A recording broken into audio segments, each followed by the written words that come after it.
morning. Good morning. Welcome to Men Hurt Too, a safe space where men get to share their truth.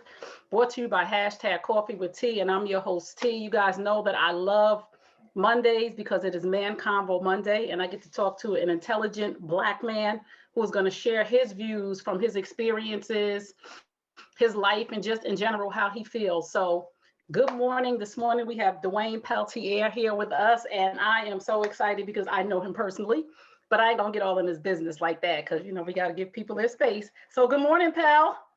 What's up? How you doing? She threw the government out there. Oh boy. That's what we do over here. That's what we do. People need to know who you are.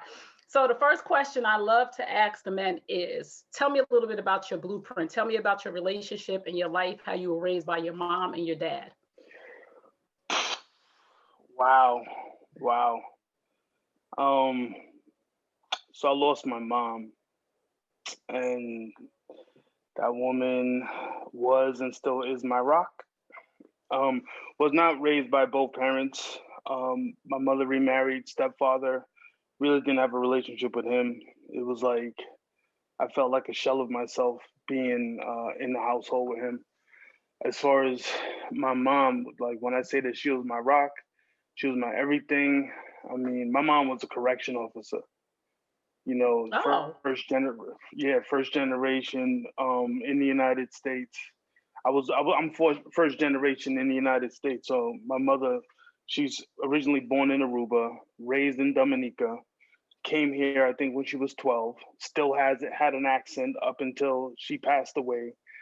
Um, Energy, life, and I mean I remember when my mother first got into corrections, she carried me on her back up the stairs to show me that she still got it. You know, wow. um, yeah, pushed me towards the military, and I say pushed me because I was reluctant. Um, Helped me out when I had my daughter, who's now 28, just made me a grandfather. Right. um, yeah, but I was raised by a lot of women. Like my household was a lot of women. I did have male figures around me, like my uncles and very close family relatives. But the household that I was in was my grandaunt's, my grandmother, my aunts. You know, they just it was a four family home of just relatives. Wow. You know, yeah. So and not to go on too long about this, but I have No, go one of my ahead. cousins. One of my cousins, June. He's like my brother.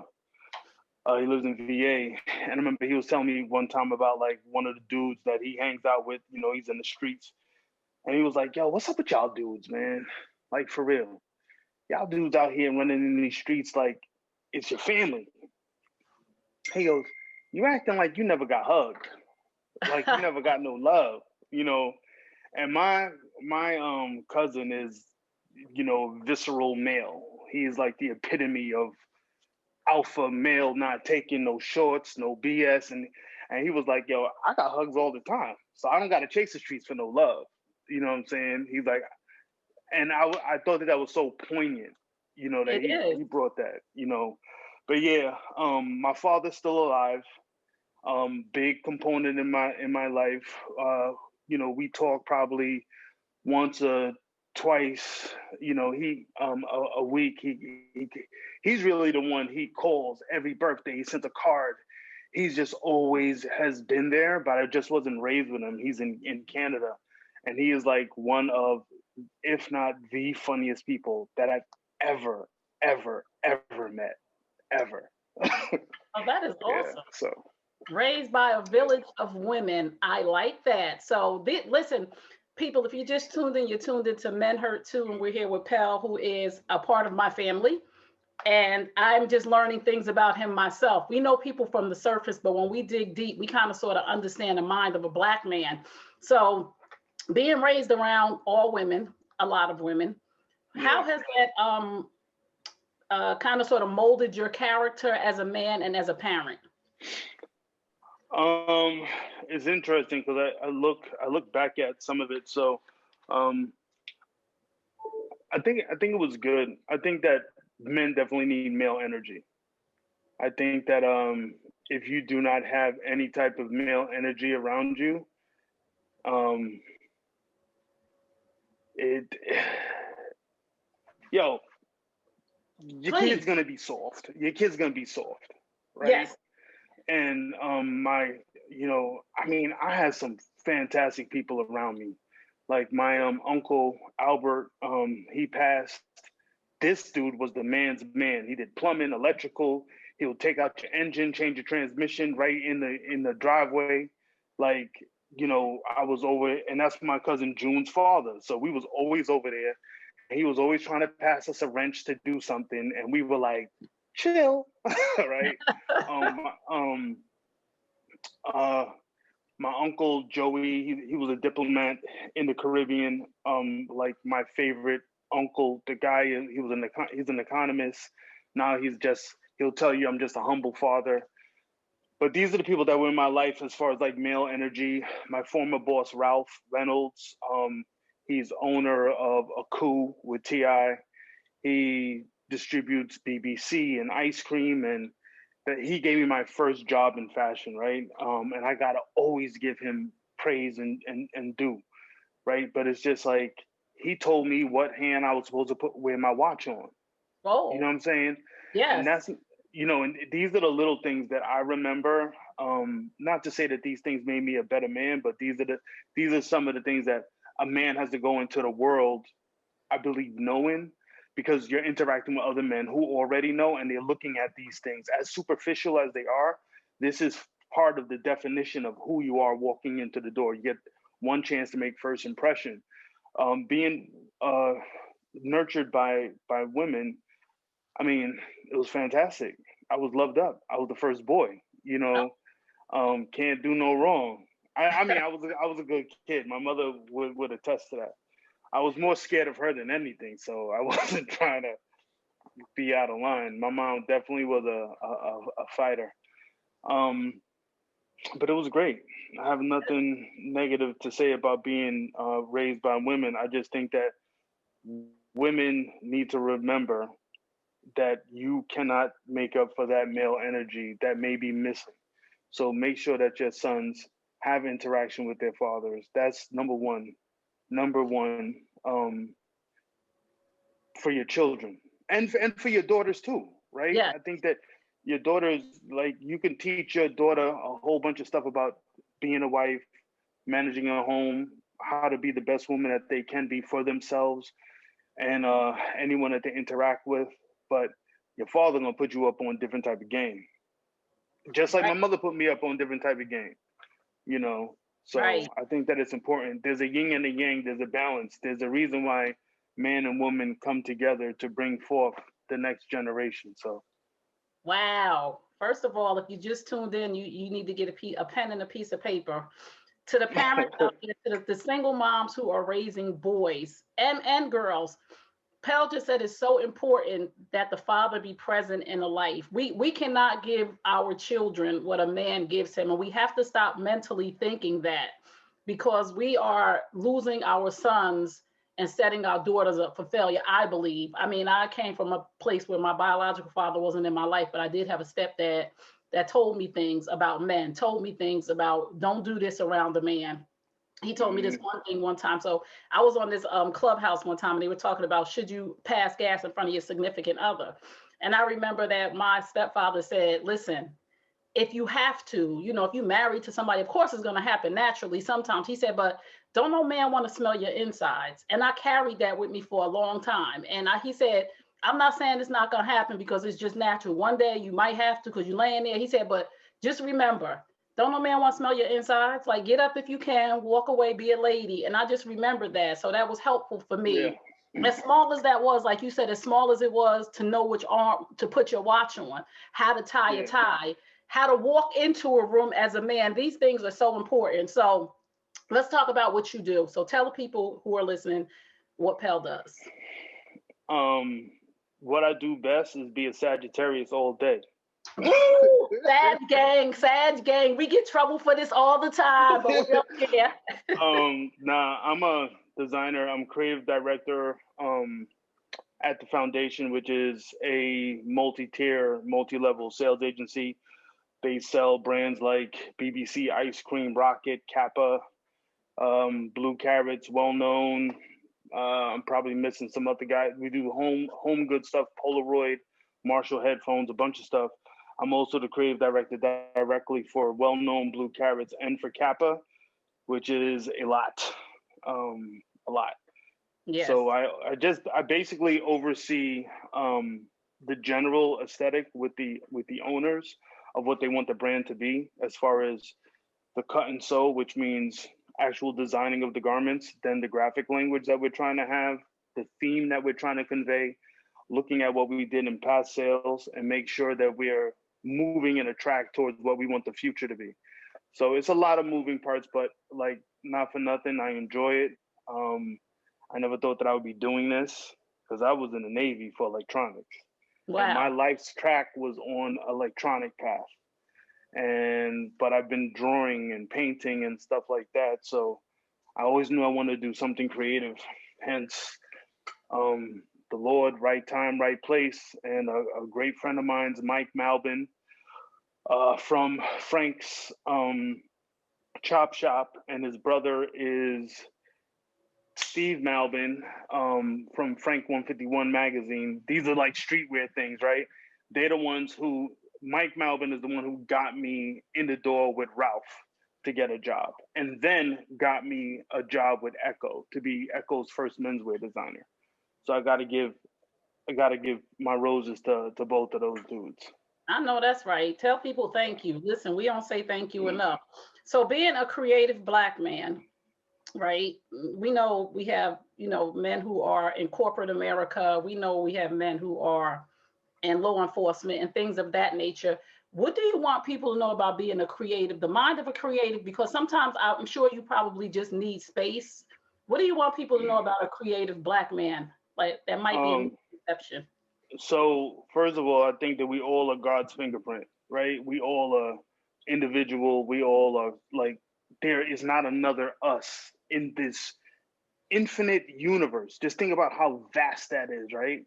It's like every grain of sand that you pick up is unique to itself. And we are the same thing in the universe. So that's one. So you are a world maker, a world builder. The same thing that Steve Jobs can do, you can do. You may not have all the effective tools in the beginning, but your mind is the most powerful weapon that you have. And sometimes we really need a push to understand that, the vastness that we could bring. Just think about the magnitude that you can bring to the world with a thought. Everything starts with a thought. We're animated from a thought, right? So that's one. As far as me being a Black man in creator, I mean, we bring the fucking spice and the sauce, straight up. You know what our barbecues do. Yes. We are known for having nothing, and struggle on top of it.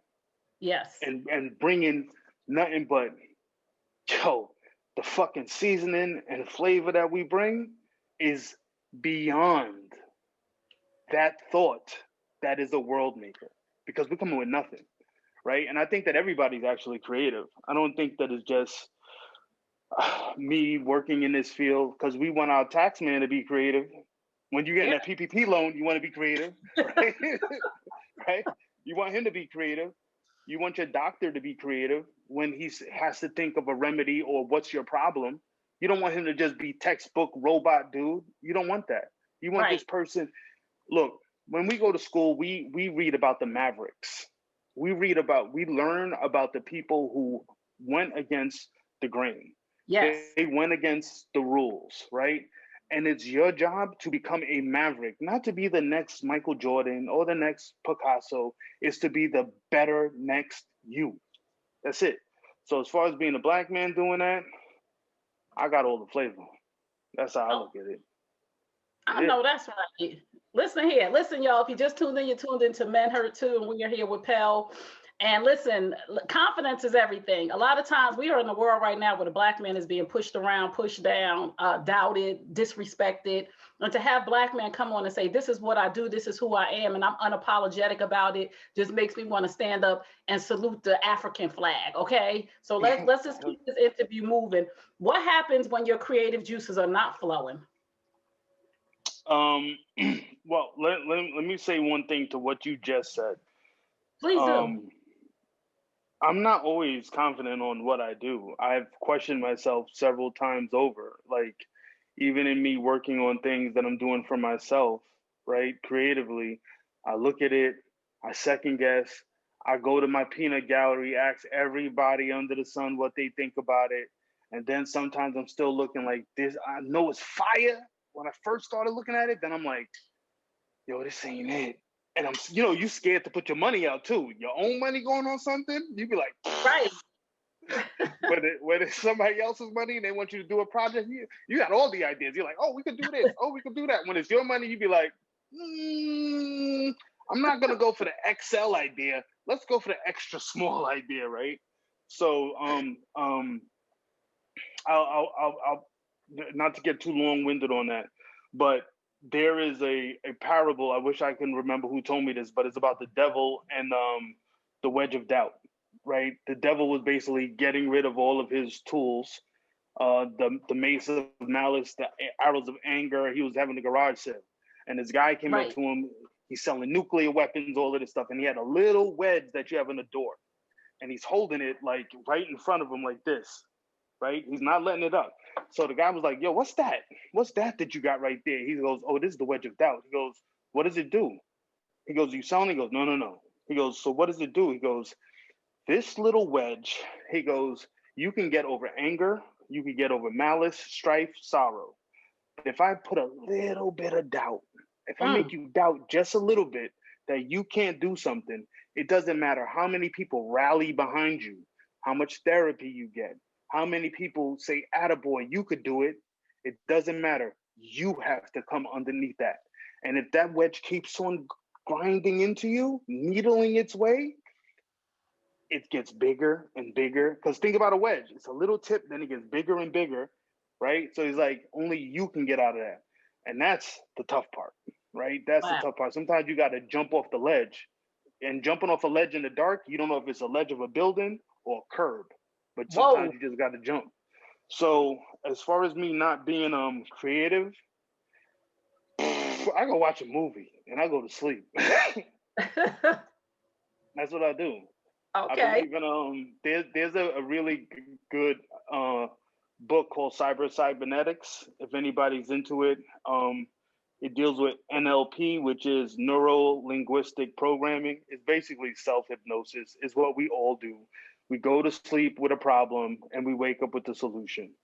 So I pray on it and I think about it and I tell myself I'm coming up with a solution of an idea, whether it's a logo, whatever it's going to be, writing out some copy, and I wake up refreshed. And usually, I'm honest to God, I come up with something for me to start chopping away at, and I feel good about it. So that's what I do. That's good, people. Listen, when your creative juices are not flowing to you writers out there who are writing books, just let it go and go to sleep.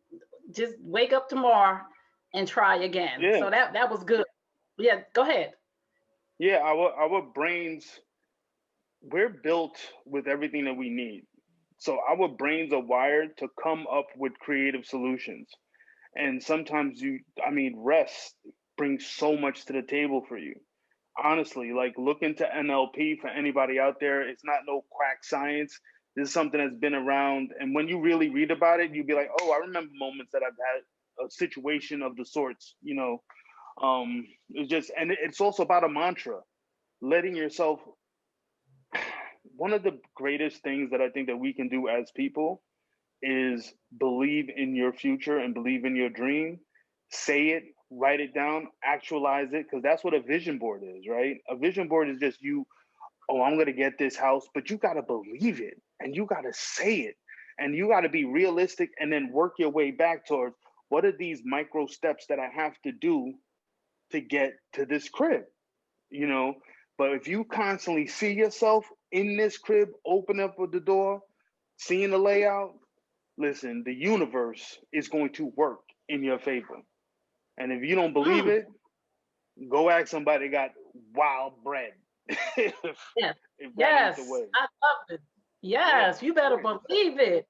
So how do you process disappointment? When a disappointment happens, how do you process that as a black man? Man, I got so many bruises on my knuckles. I just punch it in the mouth. No.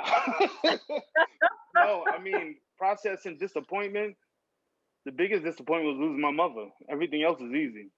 Straight up. Oh, I mean, okay. seriously. Like I don't want to go because I'll start tearing up, yo. But It's okay. losing her, no, I'm not doing that on camera. Let it go. Let it flow. 1,000,000 views. um, nah, but like losing her, and I told myself like losing my mom, everything else. If I gotta go to court for something, I gotta go sit down with somebody. I just, um, what's gonna happen to me? Like, what is gonna happen Right. to me? The hardest feeling that I had was losing this person, and not for nothing. Like, I mean, it's kind of stupid, but the movie Hustle and Flow, the part where Hmm. I forgot his character's name, but and I'm not forgetting the actor's name, the dude from Empire, when he walked in talking to Ludacris and the conversation started going sideways and the theme music came on, he pulled that cigarette and he said to him, he said, you know, he said, Skinny, what the fuck happened to you? He turned the whole conversation around. And I was like, I was always mesmerized by this, his power to want this thing so bad.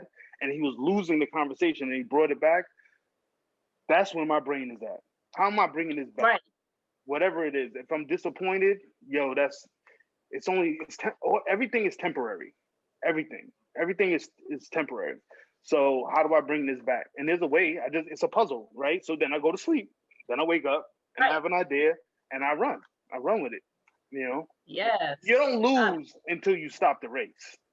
That's when you Oh, lose. Yeah. somebody better hashtag and tweet that. Somebody better hashtag and tweet that right now. So speaking about your mother and losing her, we know that women, we process grief, and the world says, "Oh my goodness, you lost your mother. Are you okay?" How does it feel to grieve as a black man when, and you tell me if I'm wrong or right, when the world says you're not human, you don't suffer, just get on with your life, so what, you lost your mother? What does that process look like for a black man? Because I know a lot of black men have lost their mom and the world is like, just, you're a male. Yeah, I mean, so it's tough because um in our world, and I mean our world is like black people. I don't know what it is to be white, right? I can only say like what I see and what I like different movements, right? Um, I don't think that we really get a chance to stop. We don't get to Right. stop our locomotion, right? So it's like I was having a conversation with a friend about fine art, right? Because I'm painting stuff right now. And I said, I think it's funny that I don't think a lot of black people really are into abstract art. And Right. the reason why I think is because abstract art, you're delving more into your emotion and you sit in front of this Rothko painting, this abstract painting. It's about how it makes me feel. And can you see the nuances in the lines? And all, it's a deep conversation, right? Most black people in the house, like even look at you, you got a zebra behind you, right? It's like, it's something Right. that's tangible that I know what it is. It's a conversation that I see somebody sweeping, I see somebody doing something, I see somebody standing, but it's all very tangible, real life things, right? We don't have time to delve into our feelings. We don't Mm. get time to stop and sit and really delve and question why I'm here, why is this happening, what is the larger meaning of these things. Now we'll go to church and we'll have like little bits of that, right? Like God has a plan, woo, woo, woo, woo, woo. But we don't get a moment to really sit and just have the universe inside of us and just have these deeper conversations that allow for abstract thought. We don't really have that. Right. I don't feel like we do. I feel it's, yo, you got these bills. Yo, you're already at a deficit in what you're already doing. You're not getting paid the same, right? For the most part, you have a couple of more than a couple of things that are usually against you, right? And if you're a high income earner, you're usually a high income earner not only for yourself and your immediate family, but it's for extended family, right? Because they don't have it. So I don't really have time to sit down, and I didn't cry until my sister left to the airport. Right. Because I felt like a part of my mom was leaving again. Oh. But I didn't cry for like 2 weeks. I was just wow. I was handling things. Even when my mother passed, I was handling the room, making sure everybody was okay in the room. And my mother's passing away now. And she took her last breath, and I looked at her and I told everybody, all right, she's gone. Right? Right. And it was like it was more transactional. Wow. Right? And I think that we get together, we get together, we have repasts, we we do these things, we see faces that we didn't see in a long time, we hug, but it's also like a wedding. When you're the bride and the groom, that's a blur, right? Right. You only right. remember through photos. Everybody else is like, oh my God, it was so good. You're getting pulled here, you're getting pulled there. And mentally, you're getting pulled all these places, but you still know you have to dig in here because tomorrow is another day. Right. And for the most part, and I think this is part of a human American United States New York mentality. Nobody want to hear your shit, right? We don't really have a village. Nobody want to hear your shit because they got their own shit.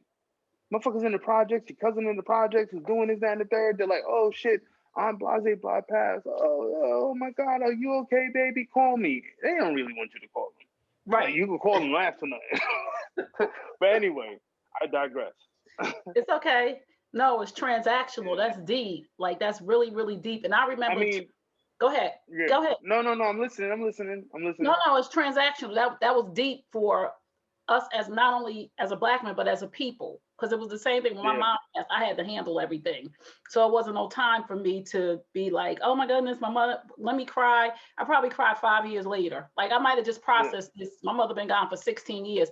I might have really just had some real moments over the last 5 years because I had a moment yesterday. Oh. So, yeah, I mean, I was in the car and I'm just like, there's so much stuff that you want to ask this person. Yeah. Right? And I mean, just simple stuff like, where's the key at? Right. Like, or how did you make those beans again?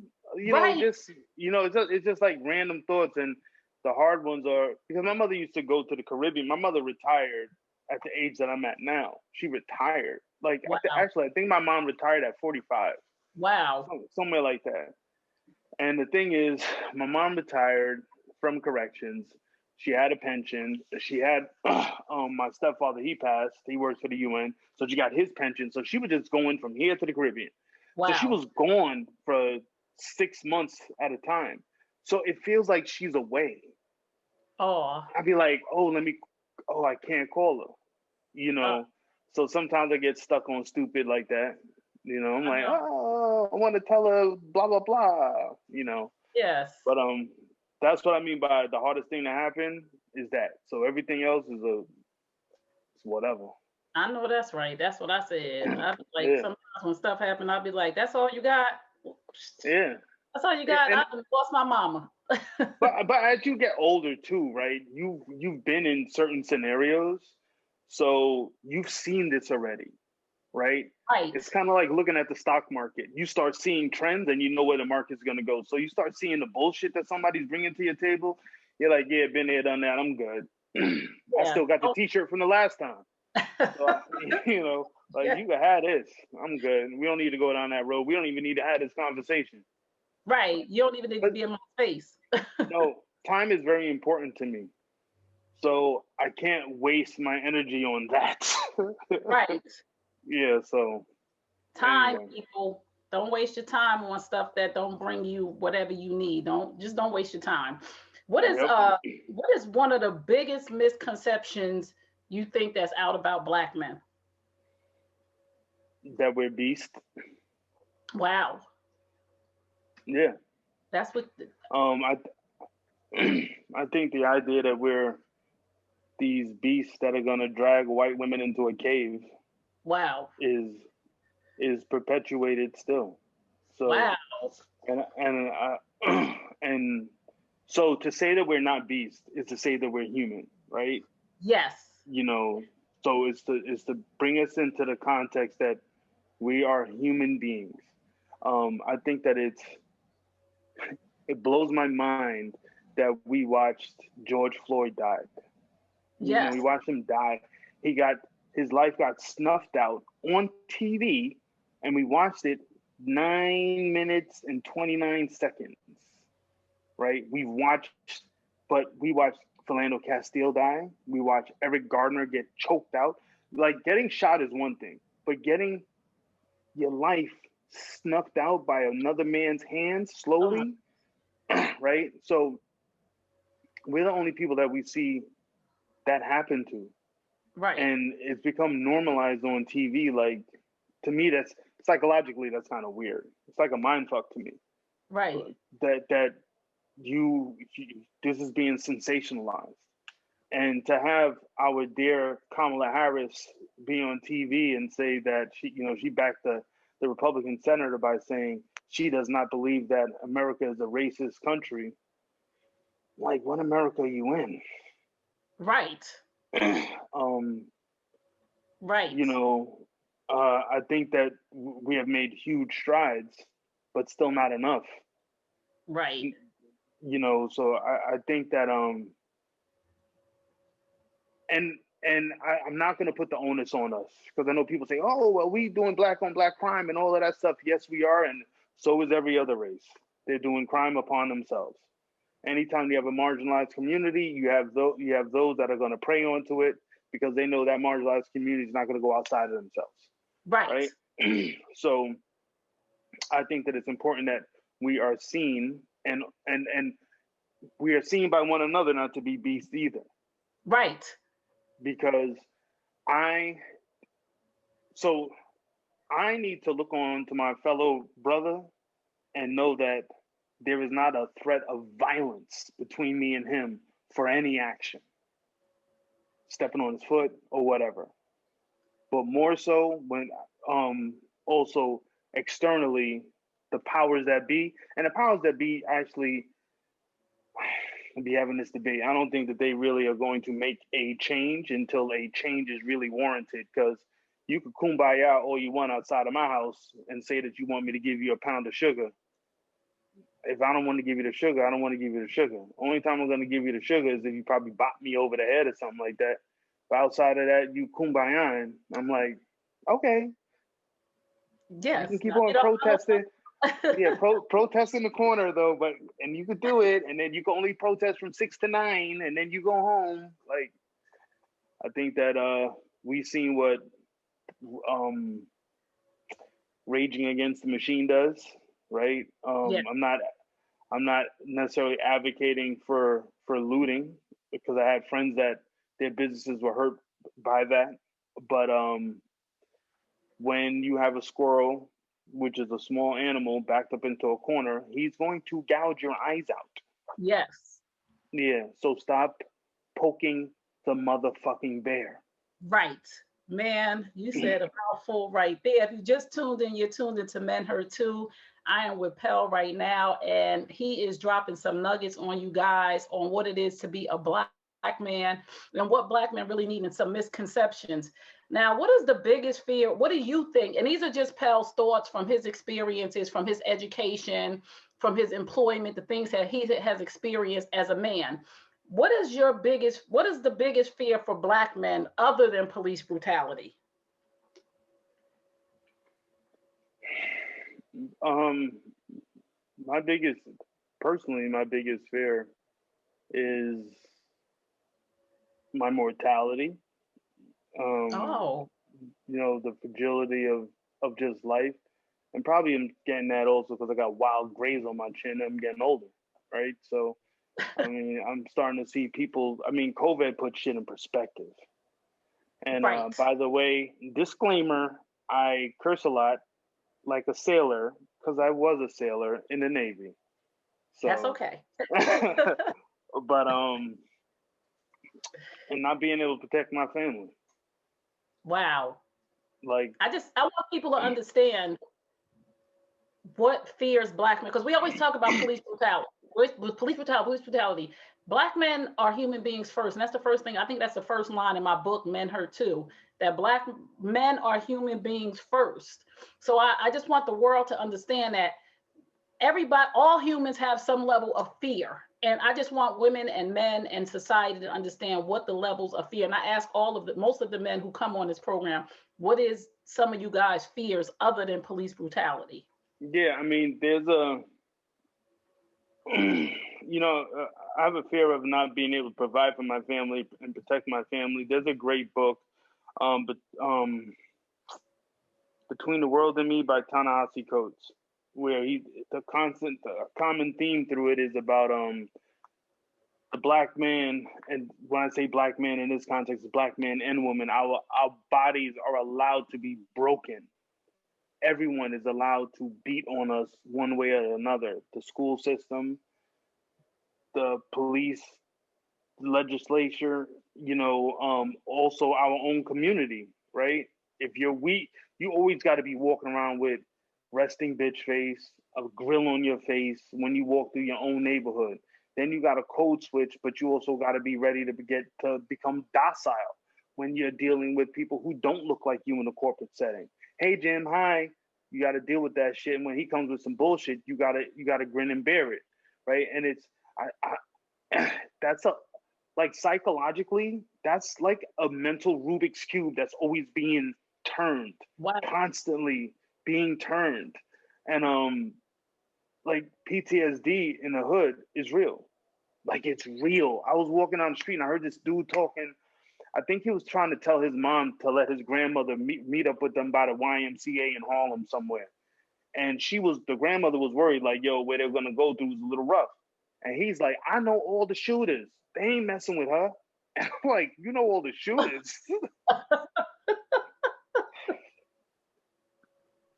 Wow. Like, a child should be allowed to be a child. Like, think about it.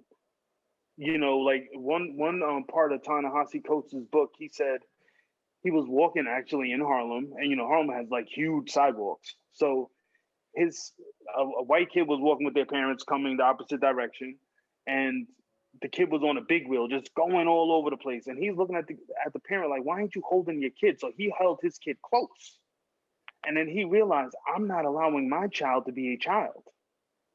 Right. Children should be allowed to run free, interact, because they're learning their environment. They're putting stuff in their mouth, and you don't want them to do that, and they're touching this, and they smelling, and they listening, and what is this, what is that? That's part of being a child. But when you holding your child because you're afraid, we are putting forward our, come on, somebody give me a word. Fears and insecurities. Yes, and we're pouring it like a cloak, literally draping it onto our children, because we also feel like that's is going to protect them. Right. We want to protect them. Look, every bad action came from a good thought, right? If a dude's just hustling and you're destroying your community, it's because first you wanted to feed yourself, and also, I mean, it's the avarice, it's greed, but you also want to look the part of the people who are around you. You want to do this thing, right? You want to be able to give your little cousin some bread or this, that, and the third. So you holding your kid back is you trying to protect them, even though you're actually in some ways harming them. So yep, those are some of my fears. I get it, because I have Jermaine who's on the autism spectrum, and his teacher's like, no, you got to let them climb. You got to let them touch. You got to take them outside with the other kids. You can't be afraid and hinder his growth, because that's what you're doing from your fear. So that is so good that somebody needs to hear that. Yeah. You got to let the kids explore. You got to let them fail. You got to let them experience. It's almost like in the Bible, God gives us freedom of choice, and he's our father. And this is not to be so churchy. So if you ain't a Christian, it's okay. But he's our father. He gives us freedom of choice. And he know we gonna screw up. He Yeah. know we gonna sin. He know we gonna fall short of the mark. But he's like, you're gonna be okay. So as parents, we have to say, I have to give my child a level of freedom of choice, and they're going to do some things that is not going to be good. But you gotta be willing to let them explore in order for them to learn and grow. So But we let's need go. to Go ahead. but we need to do that as adults as well. Right? Yes. You need to get out of your box. You got to Yes. explore. We live in a very big world. Yes. So Get you out need of to that get out your comfort comfort zone. Yep. Yep. Well, we Sagittarius, so we do anything. I'm sorry. We do we create, our minds are so, it's crazy how Sagittarius is on. I know some people don't believe in astrology, but it really is crazy that when we get an idea, you can't know. Listen, for all those that are not Sagittarius, just latch on to one. Okay? But make sure you got something to bring to the table when you start latching, because we don't like Yeah. that. You gotta pay for your own ticket. You gotta pay for your own ticket. That's it. We need t-shirts. Pay for your own ticket. Can you design that? I'm buying it. Okay. Okay. Pay for your own ticket. That's a whole nother podcast. Okay. We got to come back to that one. Who has been one of your biggest influences? Wow. Biggest influences. Damn. I mean, influenced by. Being a creative director, I try to be influenced by a lot of things. So I don't know. I mean, I don't know. I don't know. My biggest influence would be my mother because she raised me. I spent the most time with her. So my biggest influence now is my future.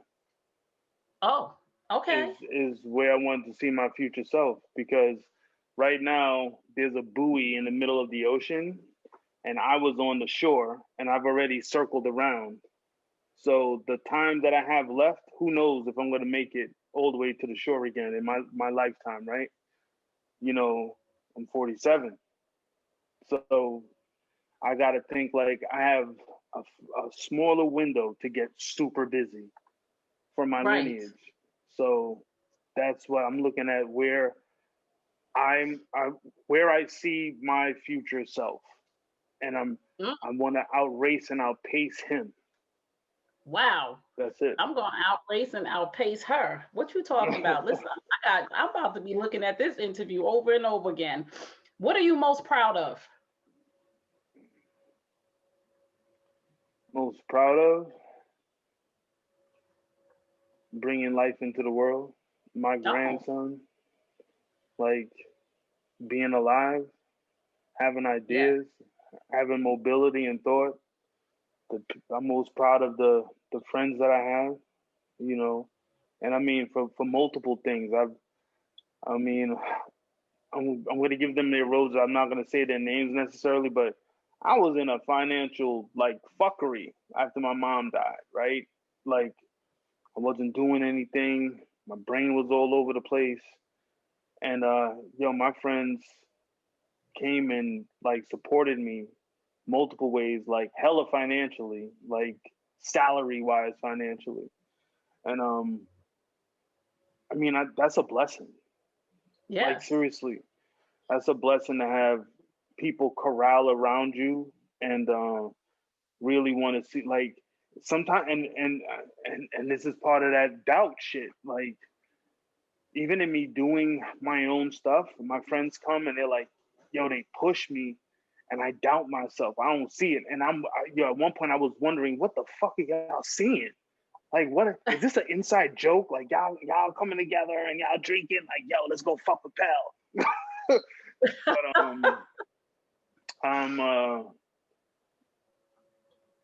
I'm really blessed to have like wonderful people around me and just an outlook, and not want to, I'm gonna be super candid. Growing older and not achieving particular goals that I wanted to do, and especially having friends that, like, I got a friend that owns, Lord have mercy, I don't know how many stores he owns, and this is my friend.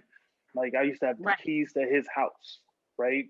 Like He used to let me. I had the keys to his house. His family there. I could come in and I can. Now he got a crazy. His house is crazy.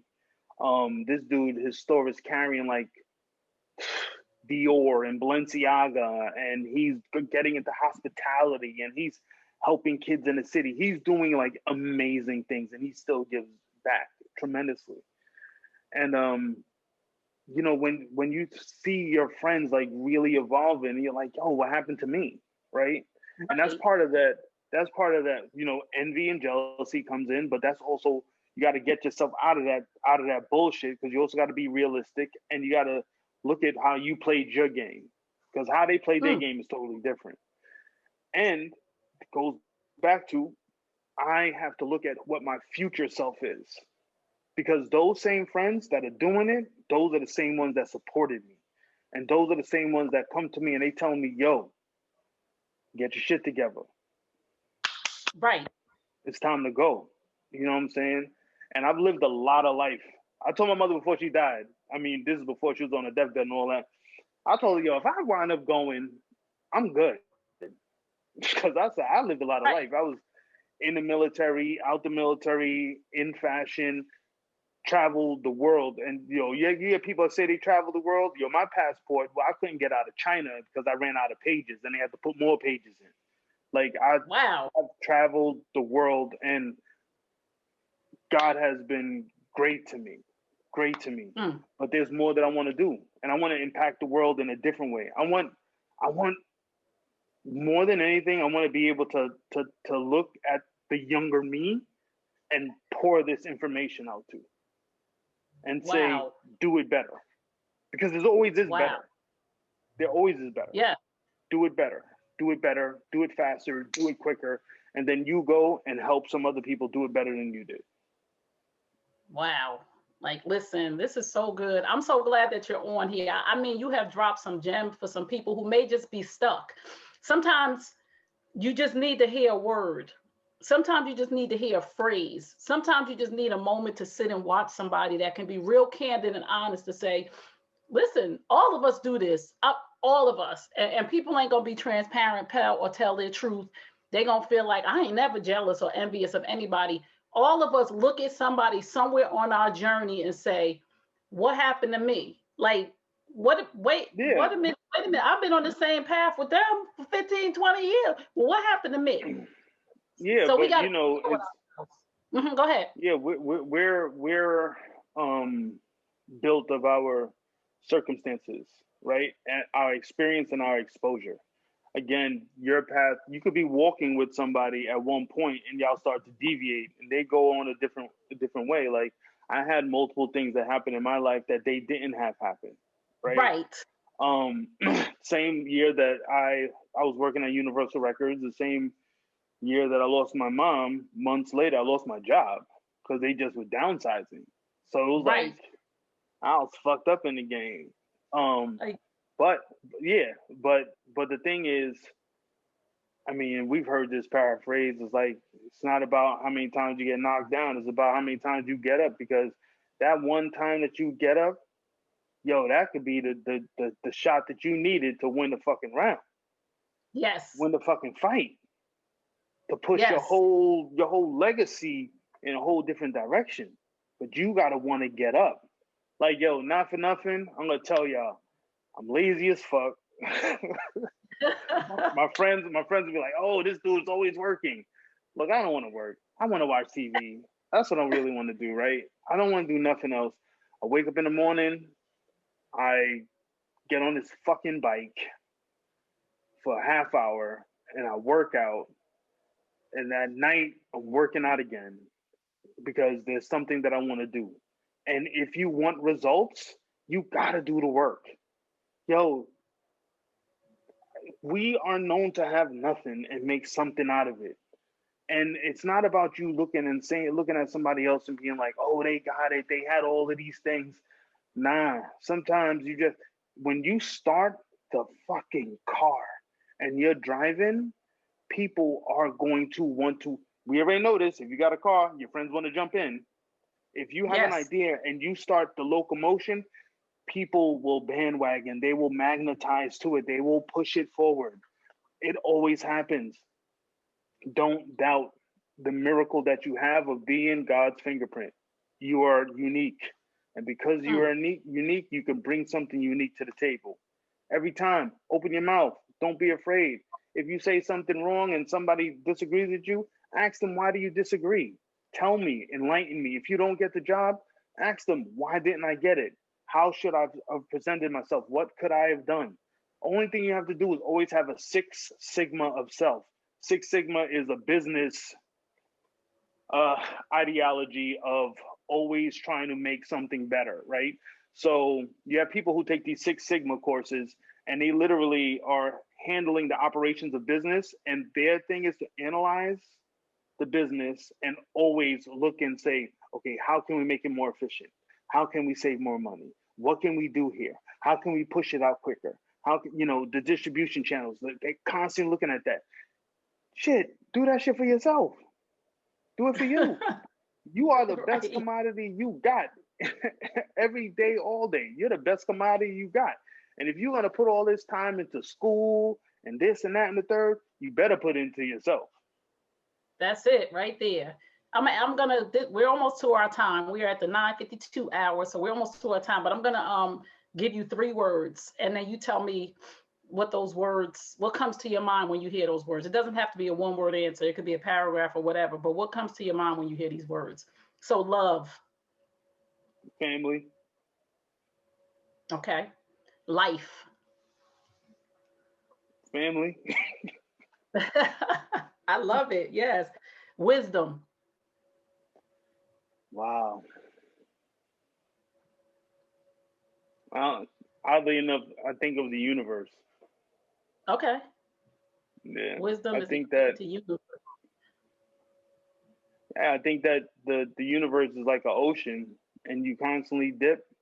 The older you get to dip a little bit more into the knowledge base that everybody has. You get to talk to more people. So, okay. Let me say this last thing about that.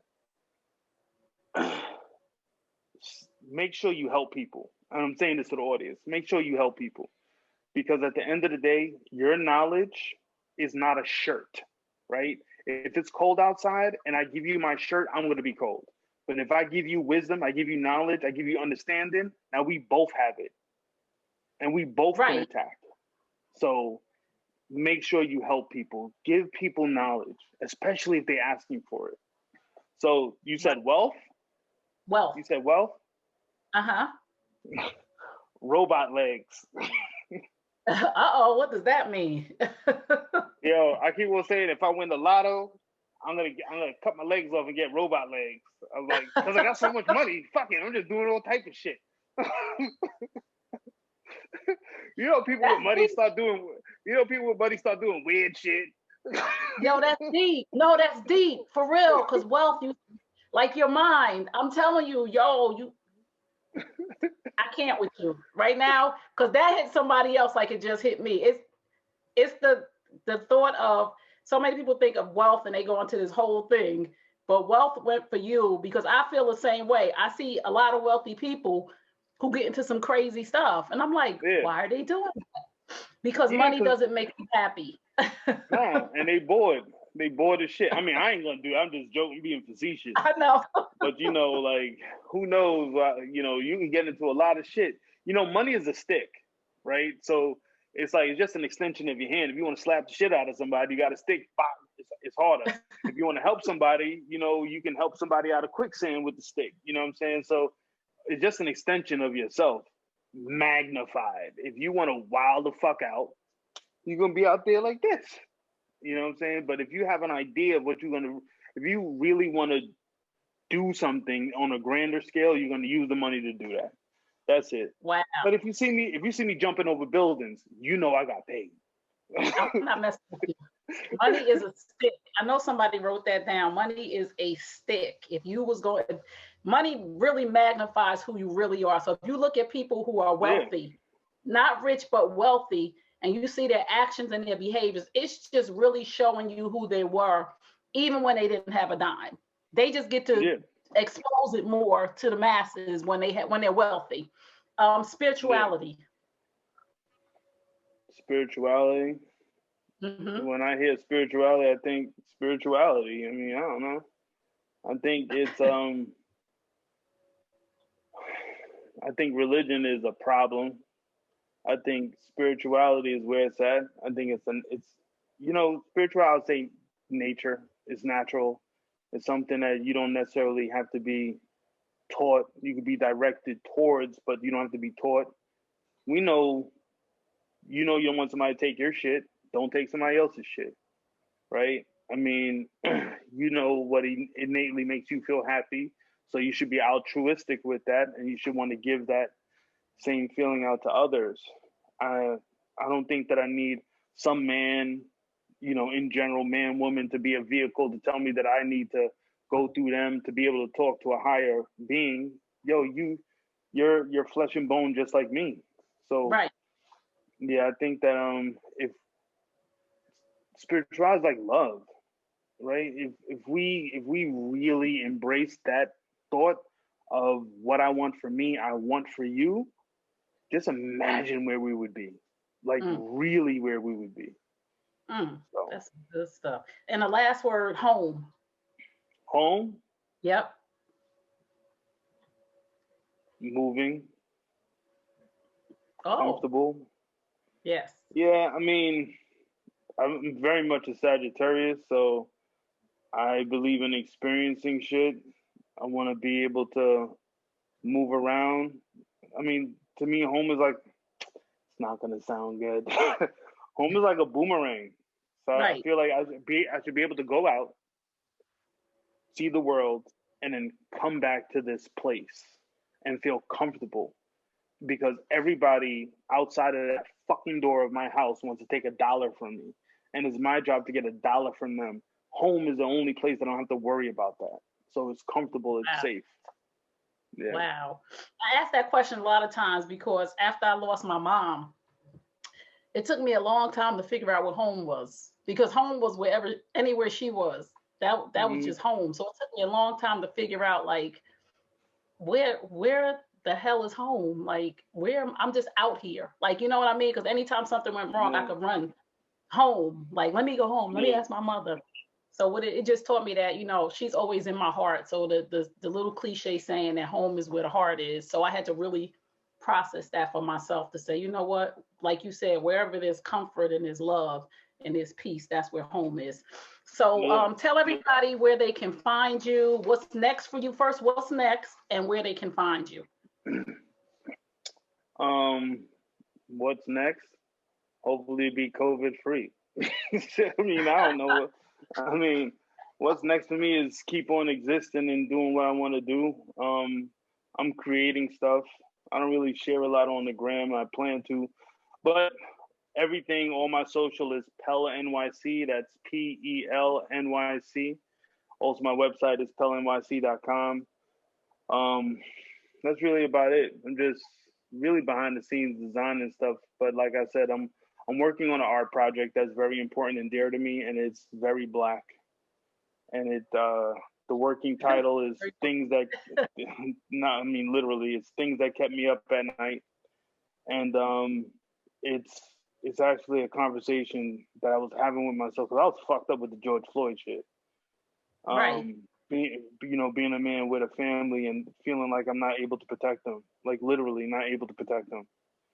So I'm celebrating our Blackness, up, down, left, right, side to side.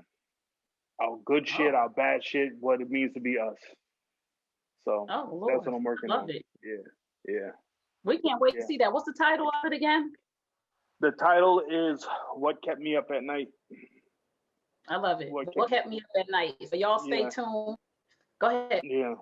And lastly, because I got to give people their flowers, I'm working with a Italian gentleman by the name of Vic. He's teaching me, and he's classically trained, and his teacher actually repairs Renaissance art in Italy, and he's Italian. So he's like, he's a godsend to me. So I am nothing without all the people that I know, including you as well, and I don't believe in coincidence. So this was meant to be. Thank you. Yes, it was. So thank you so much for being here, Pal. Follow, friend, and like Pell on his social media. This broadcast has enlightened so many of us. The nuggets that you dropped, I'm just so happy that I can have a safe space for men to share their truth on a weekly basis so that we can just understand the mind of a Black man from a human perspective. So thank you guys for tuning in. Remember what I tell you at the end of all my broadcasts, you deserve the best. Yes, I'm talking to you. You deserve the best. Now go get it. Peace and blessings. And remember Psalm 147:3. He heals the brokenhearted and binds up their wounds. Psalm 147:3. He heals the brokenhearted and binds up their wounds. I'll see you next time.